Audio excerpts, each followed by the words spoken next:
Hello, and welcome back to StoryTime with Eric Zimmer. Where we last left off in the Mighty Dozen, disaster struck when the inexperienced Mighty Nine caused trouble all over Reno, and James, lacking a superpower, unsuccessfully tried to get the team to listen to him.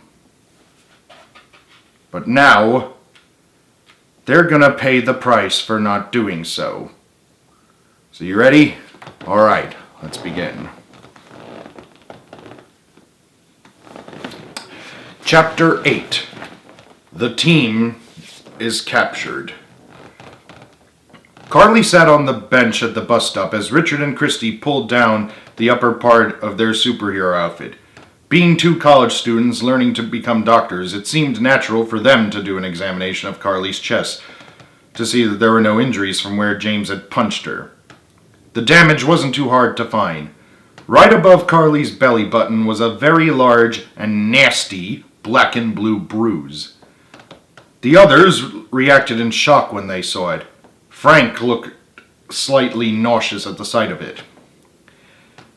"Is anything broken?" Richard asked. "I'll check," said Christy. "I just need to feel your chest, Sugar Plum." "Ooh!" Carly groaned as Christy felt her chest. No broken bones, and no damage apart from that nasty-looking bruise. Don't worry, it'll go away in a few days." "Consider yourself lucky," said Frank severely. "But Frankie," said Joey, "Jimmy could have really hurt Carly. If it weren't for our superpowers," said Reginald suddenly. The others looked at him. "What do you mean by that?" Gary asked. "Well, I'm no expert at superpowers, but it may be possible that our superpowers shield us from any major harm," replied Reginald.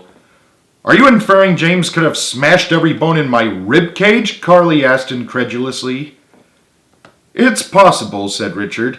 "And you're a lot smaller than he is, both in stature and in muscle. He must weigh at least twice as much as you do." "I know how strong James is," snapped Carly. "We went to school together, and I used to see him work out all the time. But he would never lay a finger on me." "You had it coming, Catherine," said Frank sternly. "If you hadn't kept pushing his buttons until he reached his breaking point, none of this would have happened." "Frank, you're not helping," said Christy, annoyed. "He raises a good point," said Richard. "I'm not saying James should have hit Carly, but Carly, you were the one constantly mocking him for his appearance. As if the rest of you didn't join in. But you started it." "I don't care who started it," Christy shouted. "We're all guilty." "But mostly Carly," said Frank smugly. Carly growled vehemently at Frank. "And furthermore," he went on relentlessly, "we've mostly been coming to visit you two for James's sake. Not yours, Catherine. I never dared to say this to him, but if James didn't spoil you so much, you wouldn't be such a whiny little brat." "Well, it doesn't matter now," Carly shot back. "He's gone." "All because of you," Joey cried out. "I've hero-worshipped James since I was 5 years old, and now he's gone." There, said Pedro, patting Joey on the back. The others sighed sadly, except for Carly. "What are we gonna do, dudes?" asked Gary. "Nobody is going to do anything!" Everybody stared around in all directions, wondering where that voice was coming from. Then when they looked up, they gasped in horror. Standing above them was an enormous army tank that was carrying what looked like a giant crystal ball. All over the tank were dozens of shoulders, tall and short, white, black, and Asian, holding guns. On the edge of the tank was the speaker, Sergeant Roy Hicks, a black man in his late 30s dressed in a general's outfit. He had an army buzz cut, a thick mustache, and mutton chops. In his hands was a machine gun, and although he was shaking, he had his game face on. "Freeze!" Hicks ordered. "What is the meaning of this?" Carly asked in defiance. "I said freeze!" Hicks pointed his gun at Carly. Sergeant, what is going on here?" Richard asked curiously. "Get your hands up in the air right now! All of you!" Hicks now pointed his gun at Richard. The entire team immediately put their hands up in surrender, except Carly. She looked around at her teammates and then back at Hicks. Seeing herself outnumbered, Carly sighed and put her hands up in surrender as well. Meanwhile, James was walking through the downtown area back to where he had deserted the team, ignoring anybody staring oddly at him. He had made up his mind to face the music and make it up to the team. Besides, no one else could lead the team better than James, as they had told him many times in the past. Things are going to be different this time, he said to himself. They'll see. Just then, James heard frightful screams and stopped dead in his tracks to listen closely. A moment later, he heard a familiar scream belonging to Carly, and his big brown eyes widened with fear. Carly! Without any hesitation, and his face full of both fear and determination, James broke into a full run.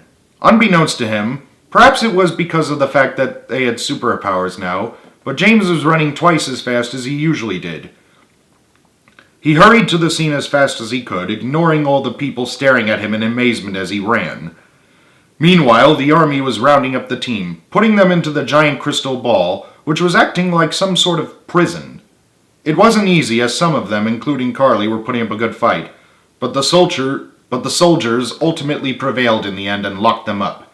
James arrived at the scene and stopped dead in his tracks again upon seeing what was in front of him. The other 8 members of the Mighty Nine were pounding on the glass, shouting muffled cries for help. Upon seeing James, they began shouting and pounding more frantically. Of course, James couldn't understand what they were saying through the glass, but he was appalled by the whole thing. At that moment, Sergeant Hicks was giving out orders to the other soldiers.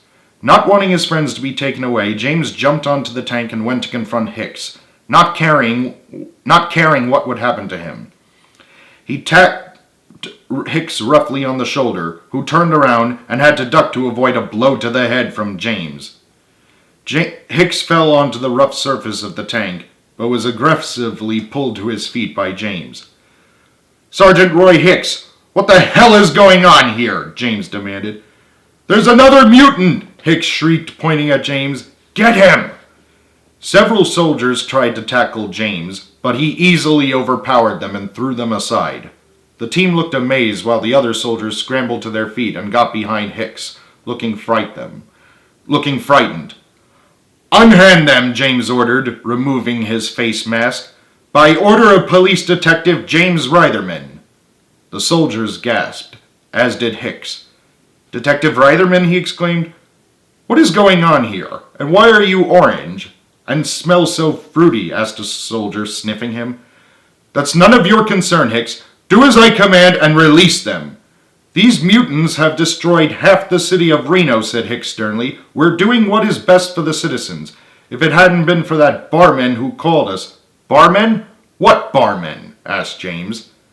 As if on cue, Stanley, the barman the team had tried to quote-unquote help earlier, came out from behind several soldiers. He grinned apologetically and waved feebly upon seeing James, who became enraged within seconds. You! James dropped his mask and lunged at Stanley and attacked, but within a few moments several soldiers managed to restrain him and pull him off of Stanley, but not before he clocked Stanley in the face, breaking his jaw. His mouth was full of blood. You sold us out, you little rat! How could you? Detective Reitherman, please, Hicks said urgently. Whatever my team did, and whoever they inconvenienced, I will be willing to compensate. And as for the team, I will handle them in my own way, said James as the soldiers released him. Now do as I command and release them. I would, Detective Reitherman, except my orders come from General Eldred Henderson, said Hicks. If you want them released, you'll have to take it up with him. Believe me, I will, said James, angrily folding his arms. Because you're gonna have to take me as well. He held out his arms, expecting to be arrested, but none of the soldiers made a move. Stanley, who had stopped coughing up blood, whispered something to Hicks and to the others standing nearby. He then pointed at James, and suddenly everybody burst out laughing and pointing at him. Even the team started laughing again, despite the fact that no one could hear them through the glass. James growled angrily once more, and his eyes glowed red again, silencing the team and the soldiers, who tried not to freak out. Detective Reitherman, said Hicks, trying to stay cool, I order you to get off the tank and allow us to get on with our job from the general. Don't touch me, James snapped at several approaching soldiers. I'll escort myself off the tank. With as much dignity as he could, James leapt off the tank onto the street pavement. He turned to face the tank. As he turned to face the tank, the soldiers started laughing at him again. Why don't you head back to the pumpkin patch, Oompa Orange boy, sneered a soldier. Or back to Willy Wonka's chocolate factory, Oompa Loompa, taunted another one. How dare you speak to me like that, yelled James, deeply offended. Here's your superhero mask, fruit man, laughed a third soldier. Leaping in the air, James caught his superhero mask as the soldier threw it down to him. Then he turned his attention to his team, who started crying for help again in the giant crystal ball. Despite everything that happened, the team did not deserve such a fate. Don't worry, you guys, James called out. I won't let the army lock you up. I promise I'll find a way to get you out. I promise. Whether they could hear him or not, James was not sure. All he could do was watch in horror as the giant tank moved down the road and out of sight, taking the 8 prisoners with it. James hung his head and sighed sadly as the tank disappeared. James Reitherman? James turned around and suddenly realized there had been a group of people gathering around to witness the spectacle of the army tank. Now, however, they were all pointing at James and laughing at him for his ridiculous appearance. Unable to take it anymore, James took off running and didn't stop until he was back in the alleyway and out of sight. Catching his breath, James leaned against the wall and put his face mask, which he had in his hand the whole time, back on his head so that no one else would recognize him. Then he slumped down, looking very angry with himself. Some leader I am, he said to himself. I couldn't even save my friends from being captured. What would Arthur do? What would Arthur do? Arthur would encourage me never to give up, no matter what. But Arthur's not here now, and this is not the Pyramid Lake camp. Wake up, James. This is the army we're talking about. If you want to set your friends free, you need a well-thought-out rescue plan. We can help you with that, Jimmy. James sprung to his feet as if he had just received an electric shock. After feeling his chest to make sure he wasn't going to have a heart attack, he turned around and found Eddie, Peter, and Clara grinning up at him. Clara was the one who spoke and startled him. Hi there, said Eddie cheerfully. James yelped and fell backwards, almost hitting his head against the brick wall. Really, Eddie? Peter face-palmed. I didn't mean to scare him, said Eddie sheepishly. What's going on? James asked as he got to his feet. We've been watching